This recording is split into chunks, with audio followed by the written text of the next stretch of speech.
Isipin mo, nagising ka isang araw pero wala kang maalala kahit isang alaala. Mas lalo pang lumala nang mapansin mong hindi na pala normal ang katawan mo. Bago mo pa maintindihan ang nangyayari, sinalakay na agad ng mga armadong tao ang laboratorio. Napilitan siyang tumakas habang hinahabol ng mga mamamatay tao sa bawat kanto ng syudad. Pero ang hindi niya alam, isa lamang siyang piyesa sa isang napakalaking eksperimento. Paano lalaban ang isang taong wala ng alaala laban sa isang kalaban na kayang kontrolin ang lahat? Ito ang kwento ng isa sa pinakamatinding first-person action movies na nagawa. Simulan na natin. Noong bata pa siya, si Henry ay palaging ginugulo ng ibang mga bata. Nang masira ng ilang batang lalaki ang paborito niyang laruan, tinawag ng kanyang ama si Henry na isang mahinang bata. Sa kasalukuyan, nagising ang nasa hustong gulang na si Henry sa loob ng isang tangke ng tubig na may ganap na amnesia. Itinapon ni Estelle ang laman ng tangke at sinabi sa kanya ang kanyang pangalan bago ipinaliwanag na normal lang ang amnesia at ang pagkawala ng kanyang boses. Napansin ni Henry na nawawala ang kalahati ng kanyang kaliwang braso at binti. Ngunit binigyan siya ni Estelle ng ilang advanced prosthetics bilang kapalit. Isang makina ang nagwelding ng koneksyon at nilagyan ni Estelle ng prutas ang kanyang bagong kamay na madali niyang nawasak. Pagkatapos ay isiniwalat ni Estelle na kasal na sila ni Henry, ngunit hindi kailanman siya naging tagahanga ng kanyang trabaho. Binigyan si Henry ng ilang damit at ang kanyang lumang singsing sa kasal habang sinasabi sa kanya ni Estelle na, "Mahal kita." Dinala siya sa isa pang silid kung saan tinulungan ng dalawa pang siyentipiko si Estelle na ikonekta si Henry sa ibang makina upang mabigyan nila siya ng bagong boses. Sa kasamaang palad, naantala ang proseso ng alertohan sila ng computer tungkol sa isang paglabag sa seguridad. Biglang sumabog ang pinto na ikinamatay ng isa sa mga siyentipiko. Pagkatapos, isang grupo ng mga mersenaryo ang biglang pumasok sa silid at pinaputukan ang lahat ng mga makina bago pinanatili ang grupo na nakatigil sa lamig habang nakatutok ang baril. Pumasok ang pinuno ng mersenaryo na si Akan at isiniwalat na siya ang nagdala ng katawan ni Henry sa laboratoryong ito. Habang hindi naaangkop na hinahawakan si Estelle, pinilit ni Akan na ilarawan ng isa pang siyentipiko ang kalagayan ni Henry pagdating niya. Hindi lamang siya nawawalan ng mga paa at kamay, kundi pati na rin ang kanyang bungo ay yupi. Nawawala ang kanyang mga mata at ang ilalim ng kanyang panga ay nawasak. Nangangahulugan nito na ang orihinal na katawan ng tao ni Henry ay muling itinayo bilang isang cyborg. Biglang ginamit ni Akan ang kanyang psychokinetic power upang palutangin ang siyentipiko at sinaksak ito ng ilang beses gamit ang isang patalim upang patayin ito. Sinamantala ni Estelle ang pagkakataong magpatugtog ng napakalakas na musika sa mga speaker na ikinagulat ng mga kalaban at nagbigay sa kanya ng pagkakataong tumakbo kasama si Henry papunta sa kabilang laboratorio. Pagkatapos ay tinanggal ni Estelle ang isang tile sa sahig at ang dalawa ay bumaba sa mga bentilasyon upang makatakas. Kalaunan ay narating nila ang isang madilim na lugar kung saan pinilit ni Estelle na sipain ni Henry ang takip ng bentilasyon na hinayaan silang lumabas sa isang freezer na puno ng mga bangkay. Ipinaliwanag ni Estelle na kung nakawin ni Akan ang kanyang mga gawa, ang mga bangkay na ito ay bubuhayin mula sa mga patay upang bumuo ng kanyang hukbo. Nakarating ang dalawa sa isang pasilyo at nagmadali si Henry sa emergency exit. Ngunit nang buksan niya ito, natuklasan niyang nasa isang eroplano sila.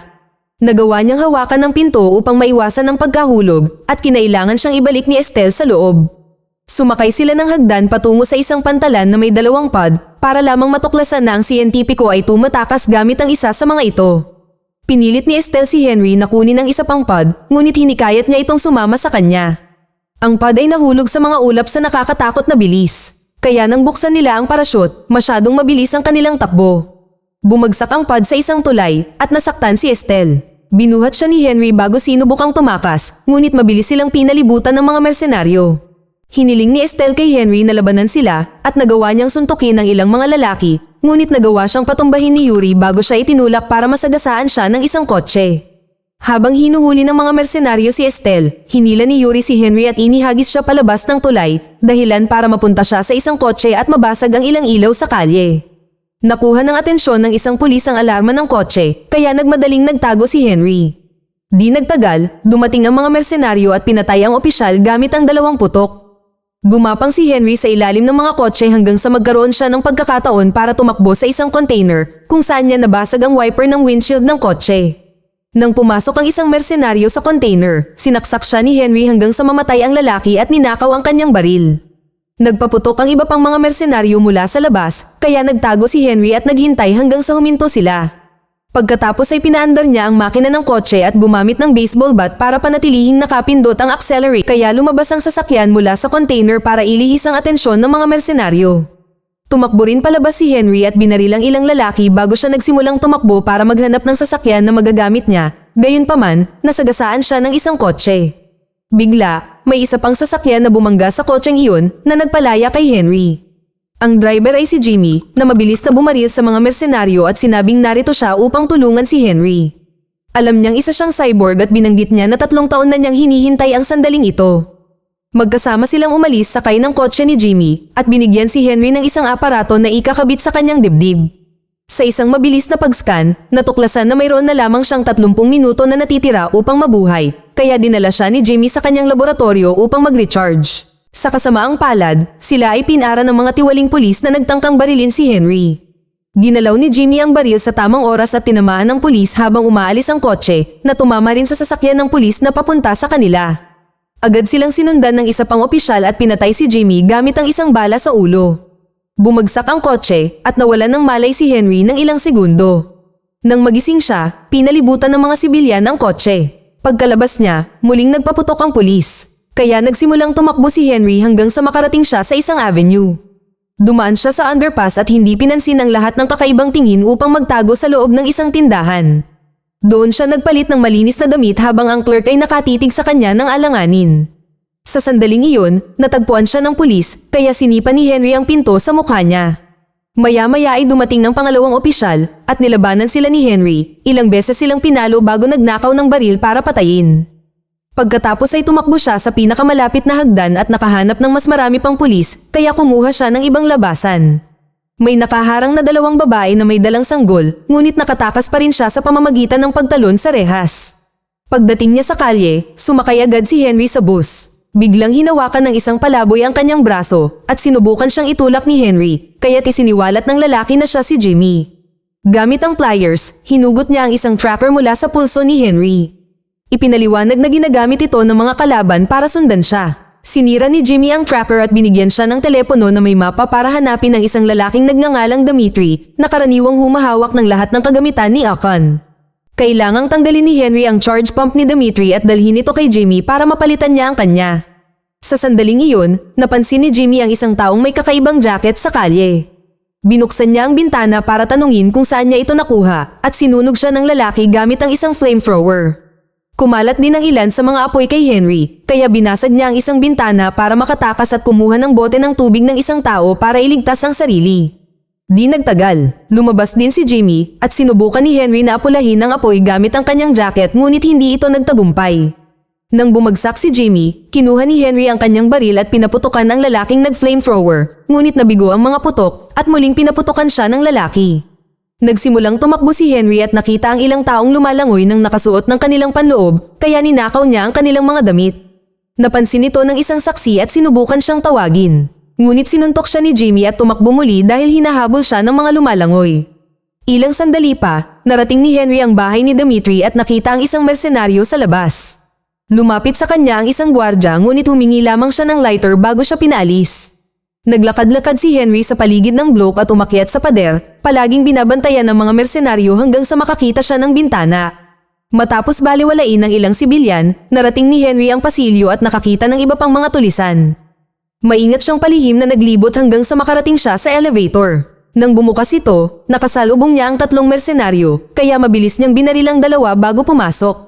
Nahuli niya ang pangatlo sa pamamagitan ng paghawak sa ilong nito gamit ang pliers at ginawa itong hostage habang papunta sila sa bahay ni Dimitri.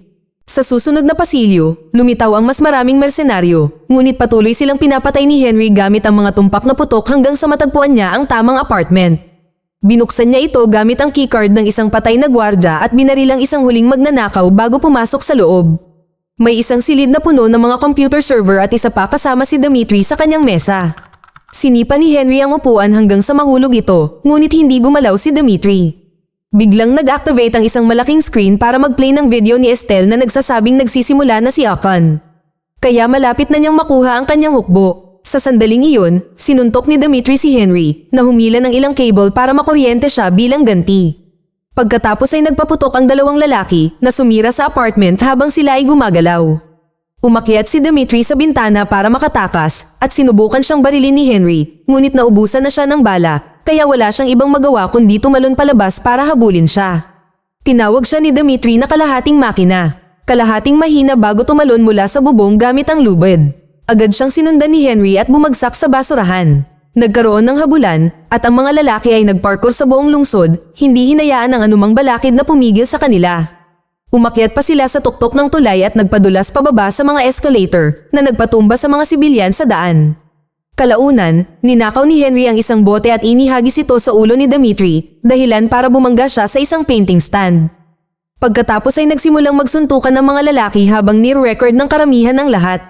Madaling natalo ni Henry si Dimitri na nagpas siyang magbigay sa kanya ng impormasyon. Sa kasamaang palad, may bumaril kay Dimitri sa ulo bago pa siya makapagsalita. Habang nagtatakbuhan ng mga tao sa takot, nagtago si Henry mula sa putok ng mga mersenaryo. Nagpasya siyang ilapit ang katawan ni Dimitri at tanggalin ang charging pump, ngayon ay maaari na rin siyang tumakas. Di nagtagal ay nakatanggap siya ng tawag mula kay Jimmy na nagpadala sa kanya ng kanyang lokasyon. Ilang sandali pa, nakarating si Henry sa isang napakagandang bahay at ibinaba siya ng isang gwardya. Kung saan niya nadatna ng isang club at ang baliw na si Jimmy na nagsasaya kasama ang ilang babae ng sabay-sabay. Nang magsimulang masira ang katawan ng cyborg, bumagsak si Henry, kaya nagmadali si Jimmy na i-install ang pump. Gayunpaman, napagtanto niya na hindi niya magagawa ito at umalis nang hindi tumutulong. Pinalibutan ng mga babae si Henry at sinimulang hawakan siya upang mapagaan ang kanyang pakiramdam na naging dahilan upang maisip niya si Estelle. Ang sandali ay naantala ng nerdy na si Jimmy. Nasa wakas ay pinalitan ng pump ni Henry at pinatrabaho siyang muli. Ipinaliwanag ni Jimmy na gusto rin niyang maghiganti kay Akon at sinubukang dalhin si Henry sa kanyang laboratorio, ngunit sa sandaling iyon ay isang tawag sa telepono ang nagbabala sa kanila na dumating na ang mga mersenaryo. Isang takot na si Jimmy ang humingi ng tawad kay Henry at tumakbo palayo. Sa malapit, ang baliw na si Jimmy ay kumain ng maraming ilegal na sangkap upang maging maayos ang mood at umalis ng silid upang harapin ang mga mersenaryo. Matapos kumuha ng ilang baril mula sa isang drawer, umalis si Henry sa likurang pinto at nagsimulang makarinig ng mga putok ng baril na sinundan ng pagsigaw ng mga babae. Nang makasalubong niya ang mga mersenaryo, pinapatay niya silang lahat at patuloy na gumalaw hanggang sa makarating siya sa club. Nagkakagulo sa bawat lugar at napunta si Henry sa likod ng bar kasama ang baliw na si Jimmy na patuloy na tumitikim ng ilegal na sangkap. Nang makabawi siya ng lakas, tumayo si Jimmy sa ibabaw ng bar at pinaputukan ng mga mersenaryo habang sinasabihan si Henry na tumakbo. Parami ang mga tulisan na napatay habang palabas si Henry at isang dominatrix ang tumulong sa kanya sa pamamagitan ng pakikipaglaban gamit ang isang katana habang ang kasama nito ay nagpaputok din. Habang naghahanap ng labasan, aksidenteng nakapasok si Henry sa isang silid at nakita si Akon at isang kliyente na nagmamakaawa para sa kanyang buhay. Ginamit ni Akon ang kanyang kapangyarihan upang itusok ang isang tray sa ulo ng lalaki, pagkatapos ay pinatumba niya si Henry. Binato rin niya ito ng isang maruruming manggagawa, kaya sinamantala ng babae ang pagkakataong tumakas. Nang subukang atakihin ni Henry si Akon, pinigilan niya siya gamit ang kapangyarihan nito at tinamaan siya ng mesa sa mukha. Inihayag ni Akon na kasama niya si Estelle sa kanyang truck bago itinapon si Henry sa vent, kasunod ang katawan ng baliw na si Jimmy. Dumausdos sila sa mga bentilasyon hanggang sa mahulog sila sa isang takip at lumapag sa parking lot. Pagkatapos ay napansin ni Henry na nabali ang braso nito, ngunit madali niya itong naibalik sa lugar sa pamamagitan ng paghawak sa isang pader. Maraming bangkay sa paligid, kaya dumampot siya ng baril bago hinalugog ang lugar hanggang sa matagpuan niya ang hippie na si Jimmy. Magkasama nilang pinahirapan ng isang mersenaryo na nagsabi sa kanila na si Estelle ay dinadala sa base ni Akon. Sa sandaling iyon, pinalibutan ng mga dominatrix si Jimmy upang magreklamo tungkol sa nangyari sa kanilang club. Sinabi sa kanila ni Jimmy na hahabulin nila si Akon, kaya nagpasya ang mga babae na sumama sakay ng kanilang mga bike. Mayroon siyang sariling bike at sumama si Henry sa kanya sa sidecar. Ilang sandali pa, nakakita sila ng isang convoy sa kalsada at agad na binaril ni Henry ang unang van na naging sanhi ng pagsabog nito. Nang barilin niya ang pangalawa, natumba ang isang kalaban at pinapunta ni Jimmy ang motorsiklo papasok sa sasakyan. Pinatay nila ang lahat ng tao sa loob at lumabas sa pamamagitan ng pagsalakay sa harap. Isang mersenaryo ang humawak sa baril upang sumama, ngunit binaril din siya ni Henry. Sumunod, tumalon si Henry sa ibabaw ng susunod na van at nakapatay ng iba pang mga lalaki habang ang motorsiklo ni Jimmy ay binaril palabas ng kalsada.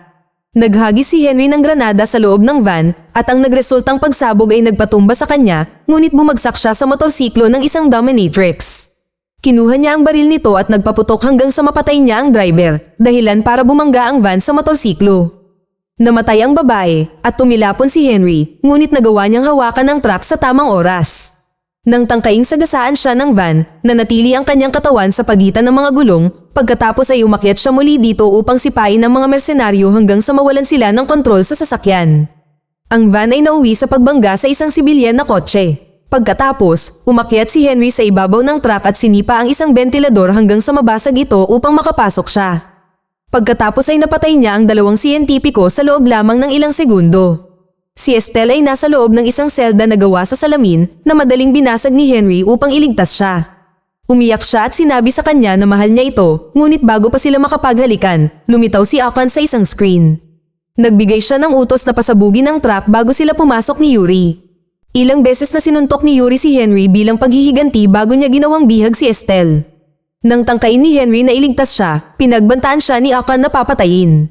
Walang nagawa si Henry kundi hayaan si Akon na hampasin siya ng baseball bat at ihulog siya palabas ng truck. Ilang sandali pa, inililibing na ng mga mersenaryo si Henry sa kagubatan. Sa sandaling iyon, nagpaputok sina Jimmy at ang nakaligtas na dominatrix para patayin silang lahat. Pagkatapos, gumamit si Jimmy ng isang aparato para i-reboot si Henry. Natumagal ng humigit kumulang 15 minuto. Nang magising si Henry, naghahalikan sina Jimmy at ang babae. Sinubukan ng grupo na umalis ng magkasama, ngunit sa kasamaang palad, muling umatake ang mga mersenaryo. Namatay si Jimmy sa isang pagsabog habang ang dominatrix ay napatay ng mga nahulog na kalat. Tumakbo si Henry ng mabilis hanggat maaari para lamang makitang nahaharangan ng isang tangke ang daan. Nang magpaputok ito, tumalon si Henry ng mataas para kumapit sa isang sanga ng puno. Pagkatapos ay naghintay siya hanggang sa lumapit ang tangke at lumapag sa ibabaw nito. Mabilis niyang pinatay ang taong may hawak ng kanyon at pumasok din para patayin ang driver. Malapit doon, isang helikopter ang nagpababa ng mas maraming mersenaryo, kaya ninakaw ni Henry ang mas maraming armas at mabilis na nagmadaling patayin silang lahat. Sunod, umakyat siya sa lubid ng helicopter at binaril ang isa pang manyakas bago pinutol ng kanyang kasama ang lubid. Agad na nahulog si Henry at lumapag sa isang palumpong. Habang lumilipad palayo ang helicopter, pinapunta siya ni Jimmy sa isang bagong lokasyon. Matapos mabigong sumakay sa kabayo, tinawid ni Henry ang kagubatan nang naglalakad hanggang sa magulat siya sa camouflage na si Jimmy na lumalabas mula sa kanyang pinagtataguan. Magkasama silang pumunta sa isang abandonadong gusali at nakakita ng sasakyan ng pulis sa labas. Nagmadali silang pumasok at natuklasan ng ilang pulis na sinasamantala ang isang babae. Hiniling ni Jimmy kay Henry na huwag silang pansinin upang maiwasan ang panganib sa kanyang lab, ngunit kumuha si Henry ng bato at hinarap pa rin ang mga opisyal. Sa ilang galaw lamang, napatumba niya ang 2 lalaki, pagkatapos ay hinawakan niya ang huli sa singit at pinisil upang mabali ang kanyang ari. Dahil gusto ng pulis na ito na gamitin ng babae ang kanyang bibig, pinarusahan siya ni Henry sa pamamagitan ng pagpapalunok sa kanya ng kanyang baton. Gusto pa rin ng 2 pang pulis na gawin iyon, gayunpaman, binaril sila ni Jimmy. Pagkatapos, sumakay ang 2 sa elevator papunta sa huling palapag at sinabi ni Jimmy ang isang password upang mabuksan ang isang pader. Sa loob, nakakita sila ng isang advanced na laboratorio. Sa isang screen, makikita sa lumang footage na si Jimmy ay gumawa ng siyam na cyborg na sundalo para kay Akon at pumasok siya sa kanilang silid para sa isang demonstrasyon.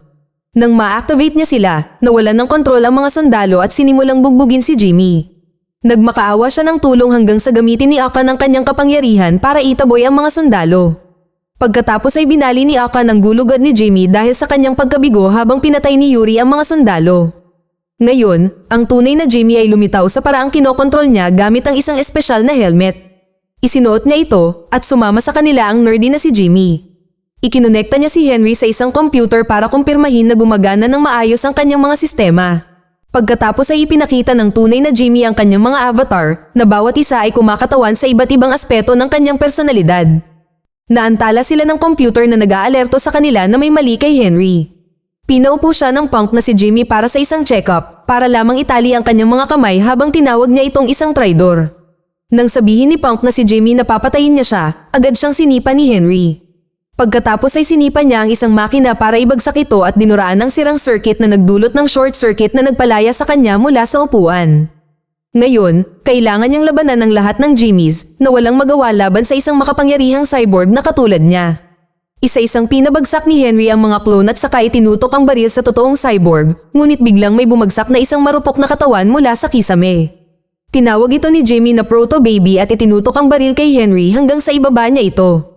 Pagkatapos, ginamit ni Jimmy ang computer para ipakita na matagal nang ibinabroadcast ni Henry ang kanyang lokasyon kay Akon. Sinubukan ni Henry na ipaliwanag na hindi niya alam, ngunit naantala siya ng alarma na nag-aanunsyo na paparating na ang mga mersenaryo. Dahil sa pang-abala na ito, nabaril ni Henry ang clone, kaya hiniling sa kanya ng tunay na Jimmy na tapusin na ang mga bagay-bagay para sa kanya dahil hindi na niya kayang mabuhay sa wheelchair. Sinampal siya ni Henry para pakalmahin at pumayag ang tunay na Jimmy na magtulungan. Ibinalik niya ang camouflage Jimmy na nagsimulang mag-set up ng mga bomba para hindi makapasok kaagad ang mga mersenaryo. Matapos kumuha ng mga armas, pareho silang nagmadaling umakyat sa bubong. Nang sa wakas ay dumating ang convoy, sinimulan nilang barilin ang mga mersenaryo. Di nagtagal, bumagsak si Camouflage Jimmy upang makalabas si Punk Jimmy upang labanan ang kalaban ng mano-mano. Nagbigay ng cover si Henry, ngunit sa kasamaang palad, namatay si Punk Jimmy sa isang pagsabog, kaya bumalik ang kanyang kamalayan kay Camouflage Jimmy na tumalon palabas dala ang isang granada. Tumakbo pabalik si Henry sa loob at binigyan siya ni Colonel Jimmy ng mga bagong armas. Ibinaba nila ang totoong katawan ni Jimmy at ang nerdy clone sa elevator bago nagmadaling umakyat sa hagdan upang simulan ang pakikipaglaban sa lahat ng mga mersenaryong pumapasok. Palaging binabantayan ng elevator, bumaba si Henry mula sa huling palapag papunta sa ibabang palapag, pinapatay ang bawat lalaking nangahas na humarang sa kanyang daan. Ito ay isang ganap na madugong masaker. Sa lobby, pinatay ni na Colonel Jimmy at Henry ang huling ilang mga lalaki bago ilabas ang totoong Jimmy mula sa elevator. Sa sandaling iyon, pinalibutan sila ni Yuri ng mga backup, kaya pinindot ni Jimmy ang isang buton upang i-activate ang mga lab bomb. Ang pagsabog ay nakagambala sa kalaban at lumikha ng isang ulap ng alikabok na nagpapahintulot sa mga bayani na makatakas. Gamit ang isang ninakaw na van ng kaaway, bumalik ang grupo sa lungsod. Patuloy na lumilitaw ang mga mersenaryo sa kaliwat kanan, ngunit ang dalawa ay mahusay na nagtutulungan at pinapatay silang lahat. Sa kalaunan ay narating nila ang punong himpilan ni Akon at pumasok sa loob upang makita ang isang grupo ng mga bangkay sa sahig na nangangahulugang inihahanda na ni Akon ang kanyang mga bagong sundalong cyborg. Bigla silang inatake ng nakakatawang lalaking naka-jacket gamit ang isang flamethrower. Iniwasan ni Henry ang apoy at tumalon dito para bugbugin habang binabaril ni Jimmy ang mga gwardya na nakapalibot sa kanila. Pagkatapos ng ilang pagpupumiglas, napatay ni Henry ang maton gamit ang ilang tama sa ulo. Pagkatapos ay pumunta ang grupo sa isang pasilyo at si Jimmy ay nagpalit ng anyo, kaya sinubukan ng nerdy Jimmy na bigyan sila ng oras. Nakalulungkot, agad siyang nabaril. Ninakaw ni Henry ang isang kalasag ng gwardya upang protektahan ang grupo mula sa mga putok ng baril at nagawa nilang makatakas gamit ang elevator. Habang paakyat sila, napagtanto ni Henry na nasugatan si Jimmy. Inamin ni Jimmy na alam niyang may memory block si Henry at hindi niya ito tinanggal dahil gusto niyang tulungan siya nito sa kanyang paghihiganti. Gumamit na siya ngayon ng isang aparato upang alisin ang block na iyon at nagpasalamat ang clone sa kanya sa pagiging kaibigan niya bago siya namatay. Nagising ang tunay na Jimmy at sinabi kay Henry na ang kanyang mga alaala ay unti-unting babalik bago siya mamatay. Pagkatapos, lumabas si Henry sa elevator at nakapatay ng 12-12 ng mga mersenaryo hanggang sa makakita siya ng isang malaking screen na nagpapatugtog ng video. Ipinapakita nito na si Estelle ay matagal nang nagtatrabaho para kay Akon at sinabi sa bawat cyborg na asawa niya ito. Sa sandaling iyon, lumitaw si Akon sa silid at inalis ang armas kay Henry gamit ang kanyang kapangyarihan bago utusan ng isang bagong cyborg na talunin siya. Nagsimula ang isang mabangis na labanan at ang dalawang lalaki ay nagdulot ng matinding pinsala sa isa't isa. Pagkatapos ng ilang pagpupumiglas, nagawa ni Henry na basagin ang ulo ng cyborg sa sahig para patayin siya. Lumitaw ang iba pang mga cyborg sa kabilang panig ng pinto, kaya nilock ito ni Henry.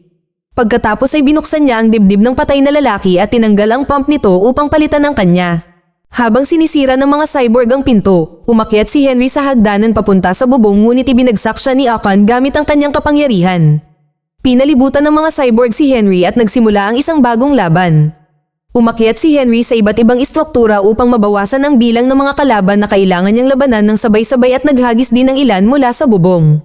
Sumunod, umakyat siya sa isang antena at pinatay ang ilang cyborg na sumusubok na sumunod sa kanya bago niya tuluyang pinabagsak ang antena. Nagpatuloy ang labanan at nakakita si Henry ng isang screwdriver na ginamit niya para mas mabilis na mapatumba ang mga kalaban. Itinulak din niya ang mga cyborg laban sa iba't ibang makina para makuryente ang mga ito. Nang magkaroon na siya ng pagkakataon, tumakbo si Henry para magtago sa isang opisina at hinarangan ng pinto gamit ang isang mesa.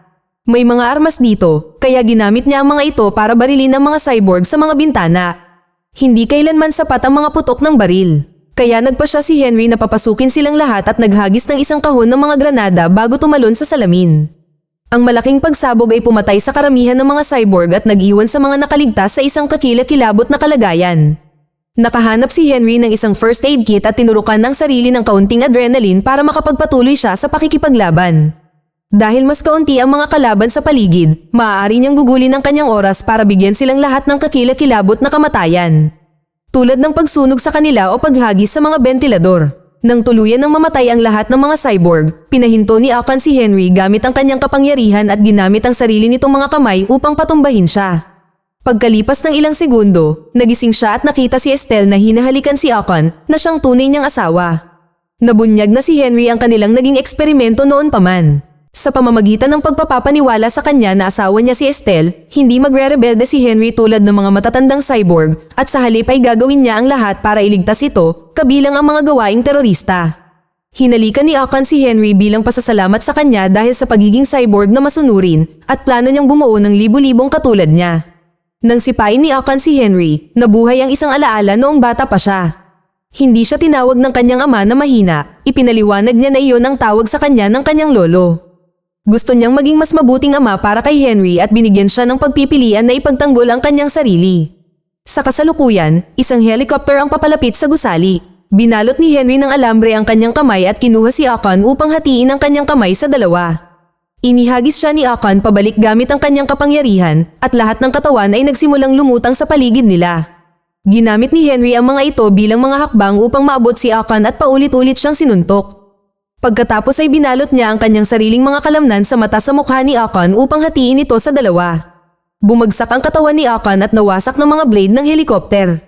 Matapos ibalik ang kanyang mga mata, hinawakan ni Henry ang ulo ni Akan at tumalon papunta sa helikopter na malapit nang umalis kasama si Estelle. Nang ipakita niya sa kanya ang ulo, galit na galit siyang nagsimulang bumaril, nagtataka kung paano niya nagawa ito sa kanya. Isinulat ito ni Henry gamit ang kanyang dugo na sinasabing madali lang. Sinubukan ulit ni Estelle na barilin siya, ngunit ang bala ay tumalsik sa alambre niya at tumama sa kanya, dahilan para dumulas siya palabas ng eroplano. Kumapit siya sa gilid at humingi ng tulong, ngunit isinara ni Henry ang pinto para mahulog siya. Mag-subscribe para sa higit pang mga video na tulad nito, i-on ang notification at mag-iwan ng like para matulungan ang aming channel. Salamat sa panunood.